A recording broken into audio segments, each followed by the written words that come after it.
Charles Perry is a newly elected state senator from Lubbock, Texas, and he decided it was a good idea to talk about persecution against Christians by referencing Nazi Germany. Republicans can't help themselves. No matter what the conversation is, it always comes back to conservatives and or Christians are victims, just like slaves and or the Nazis. That's their typical format that they go through on any random Tuesday. They can't help themselves.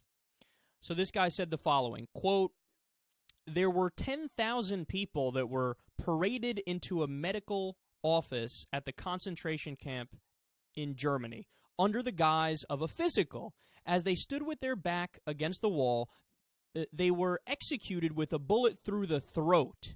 Before they left, 10,000 people met their fate that way. It is not the same than when... Is that not the same, than when our government continues to perpetuate laws that lead citizens away from God?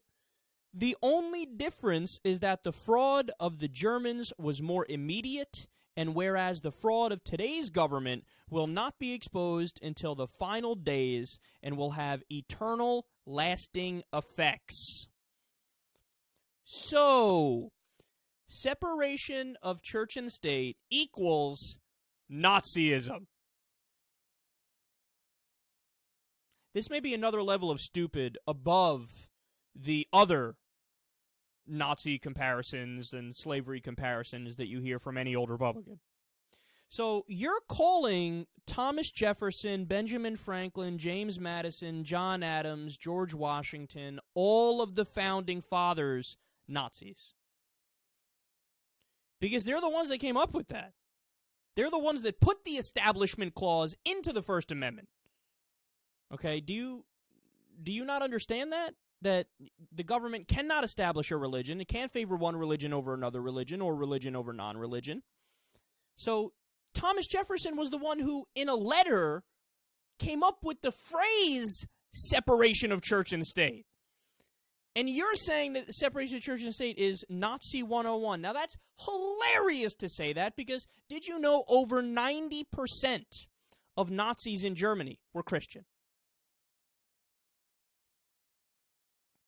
It said, Gott mit uns on their belt buckle. That means God is with us.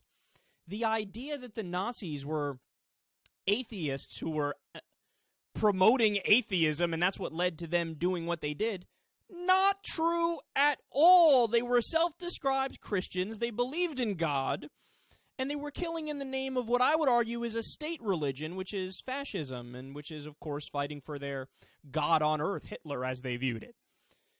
So the idea that, why is it that whenever Republicans think about atheism or separation of church and state, it's always Nazis! It's got to be the Nazis.